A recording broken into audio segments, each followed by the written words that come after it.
Hello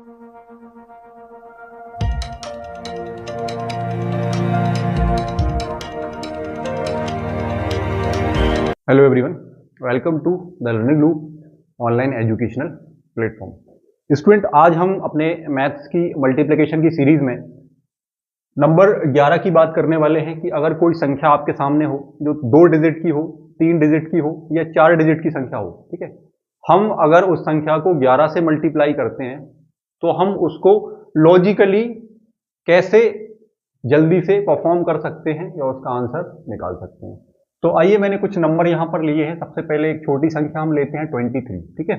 इसमें मुझे क्या करना है, 11 से मल्टीप्लाई करना है। तो हम बहुत ध्यान से देखेंगे, जब भी हम 11 से मल्टीप्लाई कर रहे होंगे हम क्या करेंगे, हमारा जो लास्ट वाला डिजिट होगा जिसको हम यूनिट डिजिट बोलते हैं, इस डिजिट का हम यहां मल्टीप्लाई करेंगे। तो मैं 3 में 1 का मल्टीप्लाई करूंगा तो मेरे पास क्या आ जाएगा, 3 आ जाएगा। अब इसके बाद मैं क्या करूंगा, इसके बाद मैं ये वाला जो मेरा लास्ट वाला डिजिट है ना, इसका मल्टीप्लाई इस डिजिट में करूंगा। मैं तो 2 का मल्टीप्लाई 1 में करूंगा तो मेरे पास क्या आ जाएगा, यहां पर 2 आ जाएगा। अब मुझे क्या करना है, मुझे इस संख्या में, ठीक है, जो लास्ट संख्या है मेरे पास 3, इस संख्या में मुझे क्या करना है, इस संख्या को ऐड कर देना है। तो मैं यहां पर क्या कर रहा हूं, 2 में 3 को ऐड कर दे रहा हूं। तो मेरे पास कितना आएगा, 5। तो ये मेरा क्या होगा, आंसर होगा 253। लॉजिक समझना है, हमें क्या करना है, लास्ट वाले डिजिट का इसमें मल्टीप्लाई करना है, उसको यहां लिख देना है। फिर सेकंड स्टेप में हमें इस नंबर में इस नंबर को ऐड करना है, उसको हम नीचे लिख देंगे। और लास्ट वाले डिजिट में हम क्या करेंगे, इसका मल्टीप्लाई करेंगे, उसको हम यहां लिख देंगे। आइए एक क्वेश्चन और करते हैं। हम यहां पर 11 का मल्टीप्लाई कर रहे हैं। सबसे पहले मैंने 4 में 1 का मल्टीप्लाई किया तो मेरे पास 4 आया। अब मैं 4 में 3 को क्या कर दूंगा भाई, ऐड कर दूंगा। इसमें मैंने इसको ऐड कर दिया तो 4 और 3 मेरे पास कितना हो जाएगा, 7 हो जाएगा। अब मैं लास्ट वाले डिजिट का लास्ट वाले डिजिट में मल्टीप्लाई करूंगा तो कितना हो जाएगा मेरे पास, 3 में 1 का मल्टीप्लाई करूंगा तो ये कितना आएगा, 2। तो मेरा आंसर क्या बन रहा होगा, 374। हम एक नंबर और लेते हैं, 35। 35 में मैं 11 का मल्टीप्लाई कर रहा हूं तो मैं 5 में 1 का मल्टीप्लाई कर रहा हूं तो मेरे पास कितना आ रहा है, यहां पर 5 आ रहा है, ठीक है। 5 में मैंने 1 का मल्टीप्लाई किया, मेरे पास क्या आ रहा है, 5 आ रहा है। अब मैं क्या करूंगा, 5 में 3 को ऐड कर दूंगा, है ना। मैं 5 में 3 को क्या कर दूंगा, ऐड कर दूंगा। तो मेरे पास 5 और 3 कितना आ जाएगा, 8 आ जाएगा। अब मैं 3 में 1 का मल्टीप्लाई करूंगा तो मेरे पास कितना आ जाएगा, 3। तो मेरा आंसर जो होगा वो क्या होगा, 385। एक नंबर हम और लेते हैं, मेरे पास 65 है। 65 में 11 का मल्टीप्लाई कर रहा हूं तो 5 में मैंने 1 का मल्टीप्लाई किया तो मेरे पास यहाँ 5 आएगा। अब ध्यान देना, 5 में हमें 6 जोड़ना है, तो हमारे पास जब 5 में 6 जोड़ेंगे तो हमारे पास 11 आएगा। तो जो 11 है उस 11 को हमें यहां नहीं लिखना है ना। 11 से हम क्या करेंगे, एक डिजिट यहां पर लिखेंगे और एक डिजिट हम क्या ले लेंगे, कैरी ले लेंगे, जिसको हम हास्टलाई बोलते हैं, ठीक है। एक डिजिट हमने यहां ले लिया। अब मैं क्या करूंगा यहां पर, तो 6 में मैं 1 का मल्टीप्लाई करूंगा, मेरे पास कितना आएगा, 6 आएगा। उस 6 में मैं क्या करूंगा, इस 1 को जो मैंने कैरी यहां पर लिया था या हास्टलाई लिया था उसको मैं जोड़ दूंगा। तो 6 में 1 जोड़ूंगा तो मेरे पास कितना हो जाएगा, 7। तो मेरा आंसर कितना बनेगा, 715। इस बात का विशेष ध्यान रखना है, हमें यहां पर सिंगल डिजिट ही लिखना है।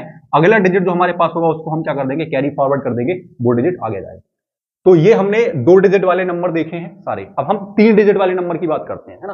तो मैं यहां एक नंबर लेता हूं 126, ठीक है।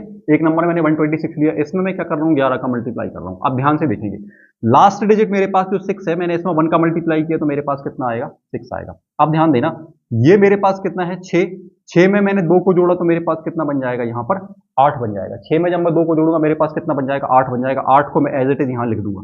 अगला नंबर मेरे पास कितना है, 2 है और यहां पर 1 है। मैं 2 में किसको जोड़ दूंगा, 1 को जोड़ दूंगा तो मेरे पास कितना आ जाएगा, यहां पर 3 आ जाएगा। 3 को मैं एज इट इज क्या करूंगा, यहां पर लिख दूंगा। अब लास्ट डिजिट मेरे पास 1 है, मैंने 1 में 1 का मल्टीप्लाई किया तो मेरे पास 1 आएगा। तो मेरे पास जो आंसर बन रहा होगा, कितना बन रहा होगा, 1386, मतलब 1386 मेरा इस सवाल का आंसर होगा। एक नंबर हम और लेते हैं, ठीक है। अब इसका उल्टा मैं कर देता हूं, मान लो मैंने 216 एक नंबर ले लिया, ठीक है।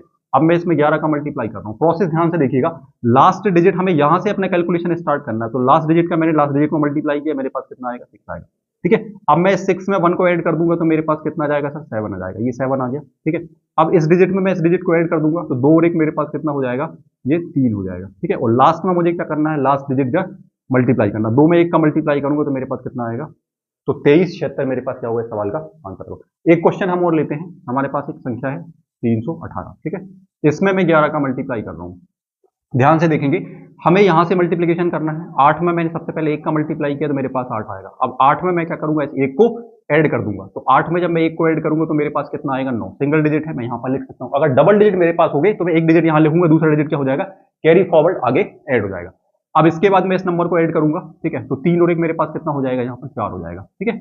और इसका मल्टीप्लाई मैं किस में करूंगा, ये वाले डिजिट में, ठीक है, लास्ट वाली का। तो 3 में 1 का मल्टीप्लाई करूंगा तो मेरे पास कितना आएगा, 3 आएगा, है ना। तो 3498 मेरे पास आंसर होगा। उम्मीद है आपको 11 का मल्टीप्लिकेशन समझ में आया होगा।